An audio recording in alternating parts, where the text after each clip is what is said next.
સમાચાર રાજકોટથી, જ્યાં નકલી ડીવાયએસપીના કેસમાં નોંધાઈ છે વધુ એક ફરિયાદ। જૂનાગઢ રાજકોટ શહેર બાદ ગ્રામ્યમાં પણ પોલીસ ફરિયાદ નોંધી લેવાઈ છે। આરોપી વિનીત દવે અને શૈલેન્દ્ર વ્યાસની મુશ્કેલીમાં ઓર વધારો થયો છે। અરજદારને ઈપીએફઓ ઓફિસમાં નોકરી માટે લાલચ આપી હતી, ઠગાઈ આચરાઈ હતી। અરજદાર પાસેથી રૂપિયા 16 લાખથી વધુની કરી હતી ઠગાઈ। અન્ય બે અરજદારો પાસેથી રૂપિયા 34 લાખ લીધા હોવાની પણ રાવ છે।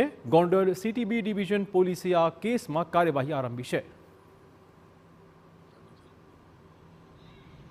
વિનીતભાઈ દવે અને શૈલેષભાઈ નાઓએ પોતાની ઓળખ ડીવાયએસપી તરીકેની ખોટી આપી આ કામે ઈપીઓ માં જો એમ્પ્લોયનું જે છે એનો ખોટો ફ્રોડ લેટર બનાવી ખરા તરીકે ઉપયોગમાં મૂકી રૂપિયા 16,55,000 રૂપિયા જુદી જુદી જગ્યાએ પડાવી લીધેલા।